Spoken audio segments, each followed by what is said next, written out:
Hello বন্ধুরা, সবাই কেমন আছো? আশা করছি সবাই ভালো আছো। আজকে তোমাদের জন্য নিয়ে আসলাম একটা নতুন ভিডিও। আজকে দেখাবো কীভাবে তোমাদের ডাব আঁকতে হবে।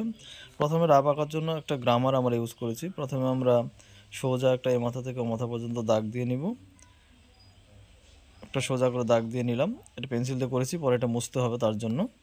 এবং এই পাশে ওয়াইয়ের মতন করে এইভাবে দুই পাশে একটা দাগ দিয়ে নিলাম। দাগ দুটো একটু আবছা দেখা যাচ্ছে, তোমরা একটু ভালো করে নেবে।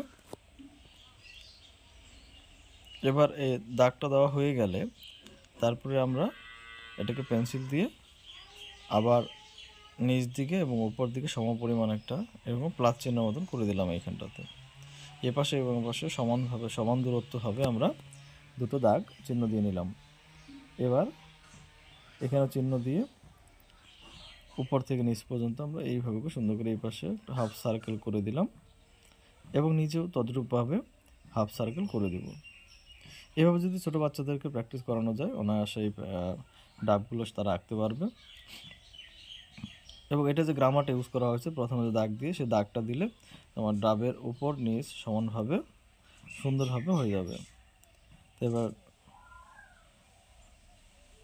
এই অংশটাকে আমরা এইভাবে করে ওইখানে যে ওয়াইয়ের মতো দাগটা দিয়েছিলাম সেটা দিয়ে করে দিলাম। এই আমাদের ডাব আঁকা হয়ে গেল। এবার ডাবের যে রঙটা হয় সেই রঙটা হচ্ছে গ্রিন কালার। আমরা এটাকে এবার গ্রিন কালার করে দেব।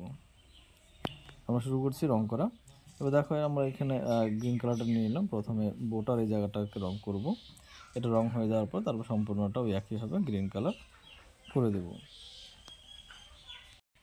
এভাবে করে আমরা গ্রিন কালারটাকে করে দিলাম এবং টোটাল ডাবটাকে এইভাবে করে আমরা একইভাবে আউটলাইনটা করে তারপর মাঝখানে আমরা সুন্দরভাবে একদিক থেকে একদিকে রংটা করে দিলাম।